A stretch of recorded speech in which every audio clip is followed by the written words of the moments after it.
నమస్తే అన్న. నమస్తే. ముందుగా ఏంది బార్ అసోసియేషన్ నుంచి మళ్ళీ బీసీ ఫ్రంట్ ఏంటి మరి పరిస్థితి?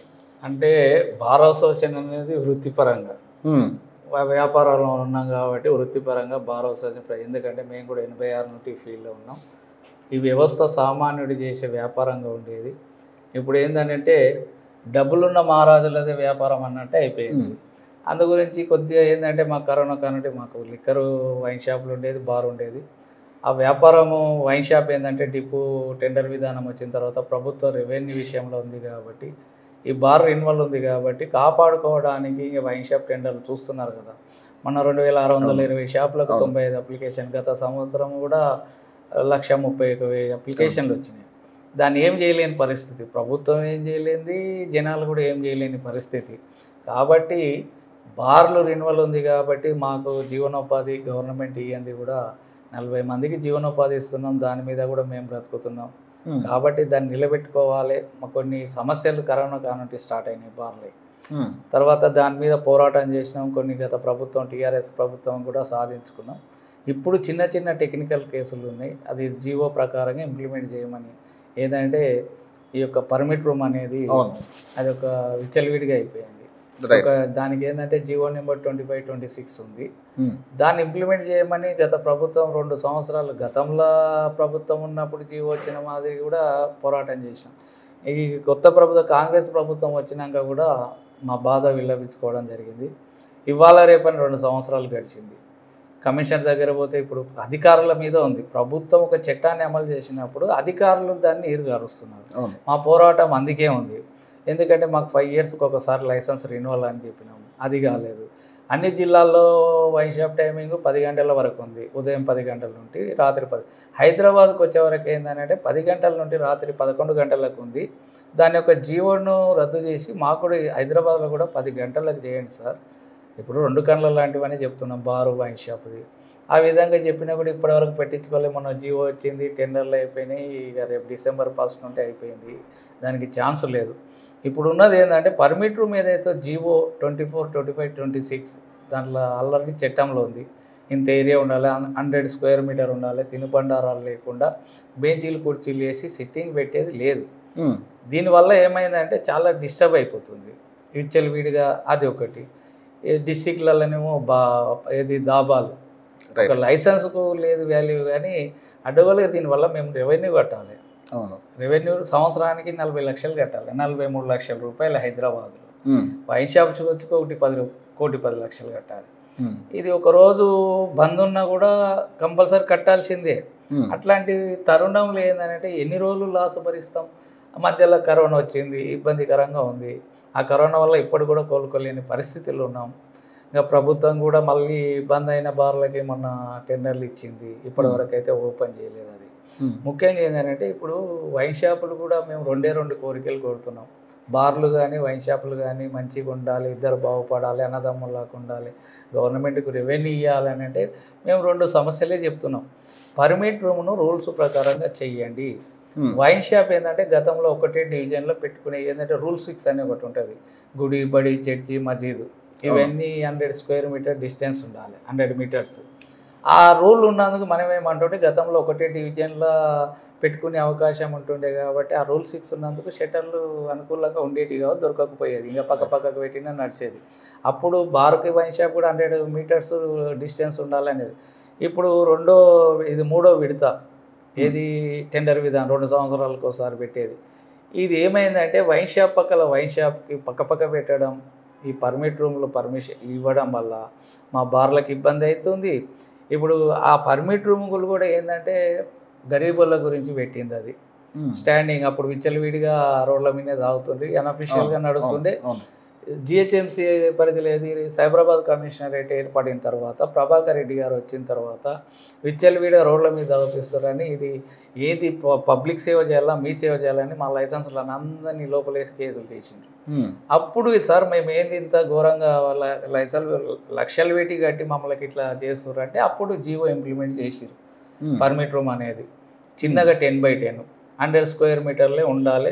దాంట్లో ఏంటంటే తినుబండారాలు ఉండకూడదు, సిట్టింగ్లు. ఇది రూల్ ఇంప్లిమెంట్ చేసింది గవర్నమెంట్ జీవో. ఈ జీవోను అధికారులు దాన్ని కింది స్థాయి నుండి 10 స్థాయి వరకు కమిషనర్ దగ్గర పోయినా ఆప్టేక్ అంటారు. ఆప్టేక్ అంటే ఏంది అంటే డిస్టర్బ్ ప్రజలు. మేము కూడా మానవతా దృక్పథంతోనే చెప్తున్నాం. మా బార్లో ఏముంటుంది అంటే పార్కింగ్, ట్రేడ్ లైసెన్స్, జిఎస్టీ, దానికి జిఎస్టీ ఉంటుంది, తర్వాత ఏది లేబర్ లైసెన్స్ ఉంటుంది, ఫుడ్ లైసెన్స్, అన్ని లైసెన్సులు ఉంటాం. బార్ అనేది లోపల దాగి బయటకు వస్తుంది.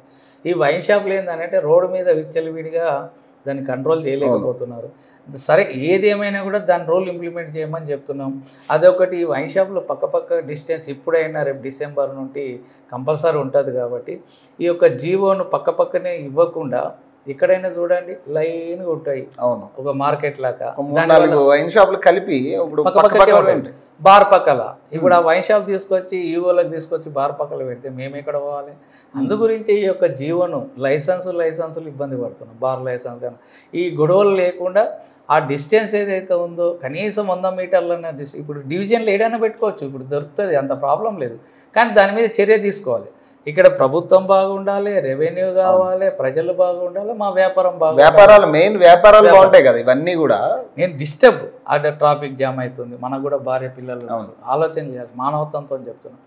రోడ్డు మీద మహిళలు తిరగలేను. అక్కడ ఏదన్నా పార్కింగ్ ఉందంటే అక్కడ వైన్ షాపు ఏదో ఉందనేది, హాస్పిటల్లో వైన్ షాప్ కానీ రెండే ఉంటాయి. అవును, మా బార్ అంటే పార్కింగ్ ఉంటుంది కదా, ఇది లోపల దాగి బయటికి వెళ్ళిపోతారు. అది ఆ విధంగా ఉంది కాబట్టి ప్రభుత్వం దృష్టిలో ఎన్నోసార్లు విన్నపించుకుంటున్నాం, ఇప్పటి వరకు చర్య తీసుకోలేదు. ఇప్పుడు మేమేమి అంటున్నాం, నేను బార్ అసోసియేషన్ తరఫున కంపల్సరీ నేను హైకోర్టులో పిటిషన్ వేస్తున్నాను. ఈ రూల్ని ఎందుకు ఇంప్లిమెంట్ చేస్తలేదు డిపార్ట్మెంటు? ఒక రూల్ చట్టం తీసుకొచ్చినప్పుడు అమలు కాని చట్టాలు ఎందుకు తీసుకురావాలి? ఇప్పుడు మేము లక్షలు కట్టి ఉరేసుకొని రావాలా? పట్టించుకోకపోతే ఎవరు బాధ్యులు? గతంలో బన్వర్లాల్ కమిషనర్ గారిని చూసినాం. నేను 86 నుండి ఫీల్డ్. ఆయన ఒక వ్యవస్థను ఎట్లా తీసుకురావాలి, ఏ ప్రాబ్లం ఉంటే చెప్పుకుంటే మంచి ఇది చేసేది ఉండే. ఇంకోటి టీఆర్ఎస్ ప్రభుత్వం వచ్చిన తర్వాత మా కమిటీని గతంలో ఏంటంటే మా అసోసియేషన్ పిలిపించి ఈ పాలసీ ఇట్లా చేస్తున్నాం మీరు ఏ విధంగా చేస్తే బాగుంటుందో ఒక చర్చ చేసి తెలంగాణ పోరాటం చేసి తెలంగాణ తెచ్చుకున్న తర్వాత మా బాధలు ఎవరికి చెప్పుకోలేని పరిస్థితి. లాస్ట్కు పోయే ముందు మేము పెట్టిన సమస్యలు ఏదైతే ఉన్నాయో అది క్లియర్ చేసారు. ప్రాణం పోయినాక ఏమంటారు చూసినా ఆ విధంగా చేసింది వాళ్ళ అవసరాలకు. కానీ ఇప్పుడు మీకు అంటే నష్టమే కదా 100%. ఇప్పుడు గరీబుల గురించి పెడితే డబ్బులు ఉన్నోళ్ళు అనేది కాబట్టి అందరు ఆడికే పర్మిట్ రూమ్ అంటే ఓపెన్ అయిపోయింది. విచ్చలవిడిగా బెల్ షాప్లు మా బార్ హైదరాబాద్లో. పల్లెటూర్లు అంటే సరేలేండి 4-5 కిలోమీటర్లు ఉంటుంది, తీసుకుపోతారు, పెట్టుకుంటారు, మాకు సంబంధం లేదు. బార్లు ఉన్న దగ్గర, కార్పొరేషన్లు ఉన్న దగ్గర, హైదరాబాద్లో హైటెక్ సిటీ అంటారు, గల్లీకి బెల్ట్ షాపులు. వాడు వైన్ షాప్ బంద్ కాగానే ఏం చేస్తారు, అన్అఫీషియల్గా పోతారు, వాడు 20 రూపాయలు వైలేషన్ చేసుకుంటారు, వాడిని బాధ వాడు అమ్ముకుంటున్నారు. ఇలా మేము ఇన్ని లక్షలు కట్టి మేమెవరికి చెప్పుకోవాలి? చెప్పుకునేటోళ్ళు ఎట్లా కడతాం లైసెన్స్ ఫీజు? 11 గంటల వరకు వాళ్ళు నడిపిరి, వాడు పర్మిట్ రూమ్ వాడు బెల్ట్ షాప్లకు తీసుకుపోయేసావు రాత్రి 12, 24 గంటల వాళ్ళకు మళ్ళీ సిట్టింగ్ పర్మిట్ రూమ్ ఒక wine shop mini wine shop లాగా నడుపు. దీన్ని అరికట్టమని చెప్తున్నాం. బస్తీలల్లో సైబరాబాద్ కమిషన్ కూడా కలిసినాం మేము. ఆ రోజు చెప్పిండు ఎక్కడెక్కడ ఉన్నాయి చెప్పండి అని.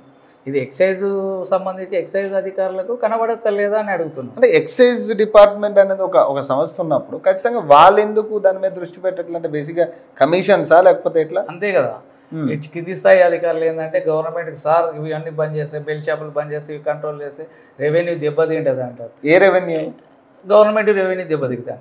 ఎట్లా తగ్గుతారు? బెల్ షాప్ లేకపోతే వైన్ షాప్ వాళ్ళ తీసుకొని తాగుతారు. బెల్ షాప్ వల్ల ఏమైనా ఆదాయం వస్తుందా? వాళ్ళు ఏమైనా లైసెన్స్ ఫీజు కడుతున్నారా? గవర్నమెంట్కి కూడా వాళ్ళు ట్యాక్స్ కట్టేది కాదు, ట్యాక్స్ కట్టేది కాదు.